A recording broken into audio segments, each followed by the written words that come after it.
পরকালের জান্নাত আমি জীবনে সাকসেসফুল হইতে পারতাম না।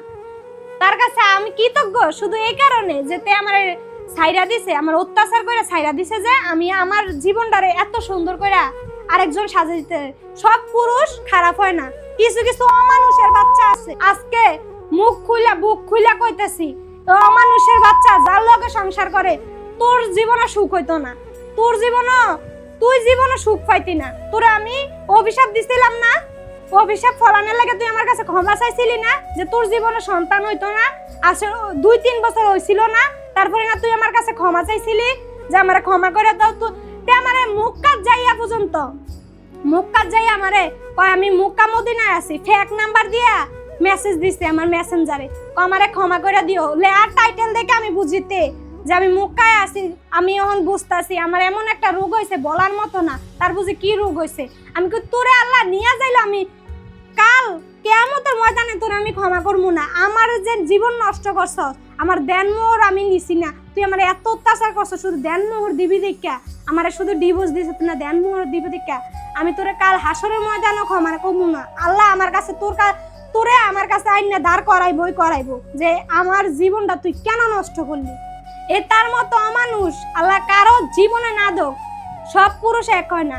আমার হাজবেন্ড আমার ডিভোর্সে যাই না, এত মর্যাদা এত সম্মান দিছে, সে কি পারতো না আমার লগে এত সুন্দর জীবন যাপন করতো? সে কি আজকে আমি হয়তো 2 বেলার বেলা 1 বেলা হের লগে খাইলাম হই, আমি কি পারলাম হই না? আমি দরকার হইলে তারে কইছি যে দরকার হইলে আমি ইফিজেটে কাম করব, বিসিকে কাম কইরা তোর মার আমি খাওয়ামু, তুমি আমারে ছাইরো না, তুমি ঘরে বইয়া থাকবা, আমি তোমার কাম কইরা আইনা খাওয়ামু।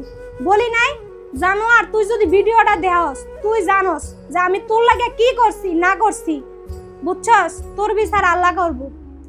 আপনারা শুনছেন এতটুকু পর্যন্ত। আমার এই জীবনটা শুধু কষ্টে না, অতি কষ্টে। আমি জানি একটা ডিভোর্সের মেয়ে কখনো সমাজের কাছে ভালো হইতে পারে না। সমাজের আশেপাশের মানুষটি ডিভোর্স হওয়ার পরে আমারে কি বলে জানেন? ডিভোর্সি, খুব তো ফ্যাম করে লাফাইয়া গেছো গা, ফালাইয়া গেছো গা, অহন কি আরে ডিভোর্স দিয়া লাইছে? তোমার কপাল বা তোমার কত হত, তোমার কত ভাগ্য বালা যে তুমি সহ্য করতে পারো না অত্যাচার। আমরা কত মায়ের তৈর খাইছি, তারা তো আর দেখা নাই আমারে কিভাবে শারীরিকভাবে মানসিকভাবে কত অত্যাচার করছে। মানুষের উপর থেকে আইয়া কয় মাইয়া ফাইনে রে কয়, দেখছস? এতে ডিভোর্সি। এক বিয়া বাদ যাইছি, আমার কুলা ধরতে দেয় না, ও তাই না ডিভোর্সি, তাই মতো তোর কপাল হইব, তাই না ডিভোর্সি, তাই মতো হইব। ফুসাফুসি করতো আমি যদি কোনোখানে যাইতাম, এই ডিভোর্সি মাইয়ারে বিয়া টানছেন কি লাগা, ডিভোর্সির মতো কপাল হইব। কত অত্যাচার, কত লাঞ্ছনা, কত কিছু আমি মাইয়া সহ্য করছি, আমি মাইয়া এত কষ্ট সহ্য করছি। আমি জানি এত সহজ না পৃথিবী, বাঁচা এত সহজ না পৃথিবীতে। 13 বছর 14 বছর 15 বছর পার করলাম এই কষ্টের জীবনে। তারপরে আমি পড়াশোনা না, তারপরে আমার মা অসুস্থ হয়ে যায়। হ্যাঁ, আমার মা অসুস্থ হয়ে যাওয়ার পরে যে ওই যে ইন্টারভিউটা দেখছেন, আমার মা বাপেরে তো বাঁচাইতে পারছি না, এখন কি করবো? মারে তো বাঁচাইতে হইব নাকি? মারে বাঁচানোর লাগা দেখতেছি একটা আফু ইন্টারভিউ দিছে। হ্যাঁ, আমি তো ওই যে আমার বাবার মোবাইলটা ছিল, ওই মোবাইলটা দিয়ে ইন্টারভিউটা দেখলাম। দেখার পরে আমি বললাম যে হৃদয় হাসান ভাইয়া, হ্যাঁ, উনি হচ্ছে আমার লগে ফেরেশতার মতো মনে আল্লাহ পাঠাইছে। আমার মার হচ্ছে অ্যাপেন্ডিক্সের ব্যথা, জ্বর, টিউমার, মানে বিভিন্ন ধরনের 5টা অপারেশন করতে হইব, প্রায় 50 থেকে 1 লক্ষ টাকা লাগবে। আমি বিসিকে কাম করি, রাইতে করি, দিনে করি। মানুষ যে মাইয়াটা রাইতে নাই, ওর টাইমটা পর্যন্ত আমি করি, ঘুমাই নাই পর্যন্ত। আমার চেহারা দেখছেন যে আপনারা কইয়া লাইলেন যে এ মাইয়া এত কালো হয়ে গেছে, এ মাইয়া এরকম আসিলাম না, বাপ মার কাছে এরকম আসিলাম না, অনেক কষ্ট এরকম হয়েছে, শুকায়া কাটি হয়ে গেছে গা। বিসিকে রাইত নাই দিন নাই কাজ কইরা ওষুধ মারে, ওষুধ এনে দিতাম, এ ওষুধ হইতো না, মা কান্দতো, আমার এনো ব্যথা, মার কান্দা দেখে আমি মাইয়া শান্ত থাকতে পারি নাই। পরে যোগাযোগ করছি, ভাইয়ার আইডিতে মেসেজ দিছি, মেসেজ দেওয়াতে ভাইয়া বলে যে আমি তো এখন কুমিল্লা আসতে পারবো না, কয়েকদিন পরে আসবো। তারপরে পরের দিন কি একটা ইন্টারভিউ জানি, হ্যাঁ নিতে আসবো। আমার বলতেছে বোন তুমি কি আসছো? আমি কই হ্যাঁ ভাইয়া আমি আসি। তোমার মার রিপোর্ট সব কি আছে? আমি কই ভাইয়া আমার মারে বলছে কালকের মধ্যে অপারেশন করাইতে হইব। বলতেছে আচ্ছা আমি আসতেছি, আইসা তোমারে যা সহযোগিতা করার আমি করব, আর আমি একটা ভিডিও বানাই নিব, তোমারে যারা সহযোগিতা করতে চায় করব। আপনারা যে বললেন যে আমার মাকে নিয়ে আমি একসময় ভিক্ষা করছি, আমি ফকিন্নি, আমার বাবা দিন মজুর মধ্যবিত্ত থাকার পরও আমাদের কখনো কষ্ট দিতে শিখে নাই, আমি কখনো কষ্ট কি জিনিস বুঝি নাই, তার সংসারে যেয়ে কষ্টে কি জিনিস বুঝছি আমি। তারপরে বাধ্য হইয়া আমি কি করবো, বাধ্য হইয়া আমার ফেস নিয়ে আমার মারে নিয়ে আমি অনলাইন জগতে আসছি, আইসা ইন্টারভিউ দিছি যে ভাইয়া আমি ইন্টারভিউ দিতে রাজি আছি, আমার মারে একটু বাঁচান, আমার মার জানটা ভিক্ষা দেন, আমার পৃথিবীতে কেউ নাই। দেখেন আমি কথা বলতে পারতেছি না, আমার পৃথিবীতে আমার মা ছাড়া কেউ নাই, আমার ভাইও নাই, কেউ নাই, আমি এতিম। আমার মারে যদি না বাঁচাই তাহলে আমার কুল কি হইব, আমার বাকি জীবনটা কি হইব, আমি একটা এতিম মাইয়া। তারপরে আইলে আর পর ভাইয়া আমার জীবনের যত ঘটনা আছে শুনছে, শোনার পরে আপনারা হয়তো আরেকটা ইন্টারভিউতে দেখছেন যে আমার স্বামী আমাকে মেরে ফেলতো, টর্চার করতো, এই কথাটাও ভাইয়া ছাড়ছিল।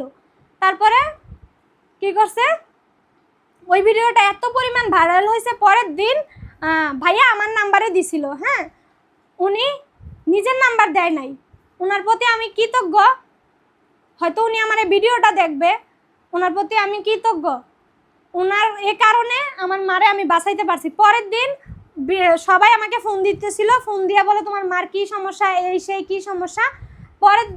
পরের দিন আমার 10,000 টাকা 15,000 টাকা ম্যানেজ হয়েছে, ম্যানেজ হওয়াতে আমার মারে আমি অপারেশন থিয়েটারে নিয়ে গেলাম। তারপরে ভাইয়াও আমার কিছু টাকা দিছে, হৃদয় হাসান ভাইয়া আমার কিছু টাকা দিছে।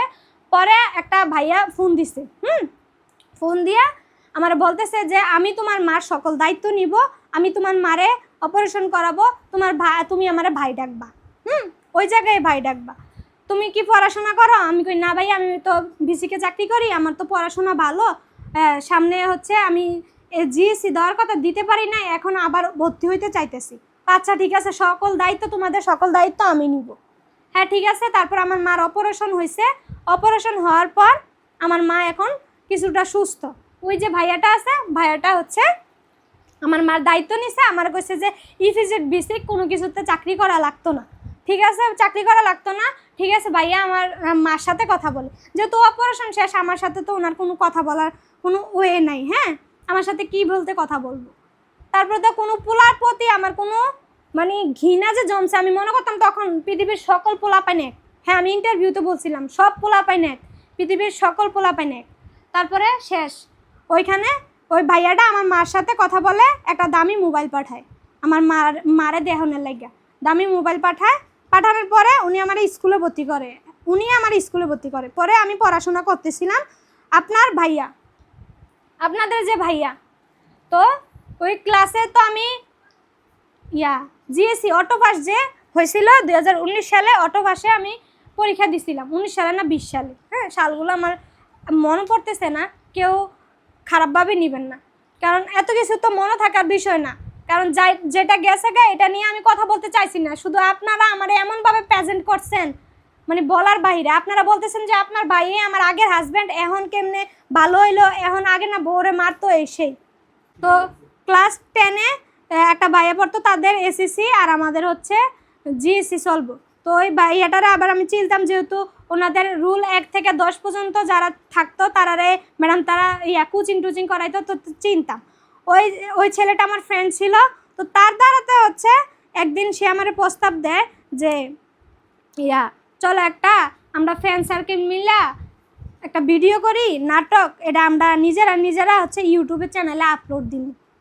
তো তখন ওই ভাইয়াটাই কিন্তু আমাদেরকে চালাইতেছে, হ্যাঁ তারপরে মিউজিক ভিডিও করবো, আমরা নিজেরাই দেখি।